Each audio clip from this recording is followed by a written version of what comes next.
हिंगोलीच्या कुरुंदा येथील शेतकऱ्यांनी अन्नत्याग आंदोलन सुरू केलं आहे। सरकारने आश्वासन देऊनही दिवाळीपूर्वी शेतकऱ्यांना नुकसान भरपाई न मिळाल्याने शेतकऱ्यांनी आंदोलन केलंय। सरकारने सरसकट कर्जमाफी करावी, शेतकऱ्यांना तात्काळ मंजूर केलेली मदत ही द्यावी, या मागण्यांसाठी कुरुंदा येथे शेतकऱ्यांनी अन्नत्याग आंदोलन सुरू केलंय। राज्य सरकारने ज्या गोष्टी मान्य केलेल्या आहेत तेच आम्ही मागतोय, वेगळं काही मागत नाही। दिवाळीच्या अगोदर मुख्यमंत्र्यांनी सांगितलं होतं की मराठवाड्यातल्या अनेक जिल्ह्यामध्ये प्रचंड अतिवृष्टी झाली, त्यांच्या जमिनी खरडून गेल्या शेतकऱ्याच्या, आणि त्यातल्या त्यात तर हिंगोली जिल्हा असेल, बीड जिल्हा असेल, जालना जिल्हा असेल, अशा वेगवेगळ्या भागामध्ये 100% शेतकऱ्याचं नुकसान झालंय।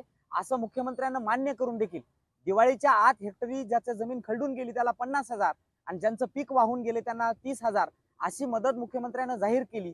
आणि आता यांची कर्जमाफीची योग्य वेळ कधी येणार आहे? सरकारनं दिलेले आश्वासन पाळायला पाहिजे, शेतकऱ्याच्या सगळ्या मागण्या मान्य करायला पाहिजे ना। आणि अजून आमची कर्जमाफीची काही हे केली नाही, घोषणा केली नाही। शासनाने सरकार याची शेतकऱ्याची दखल घ्यायला पाहिजे।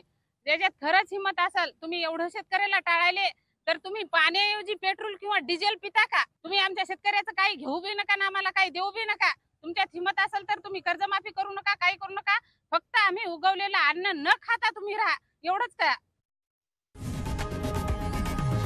लोकशाही मराठी ऐका, पहा, जागरूक रहा।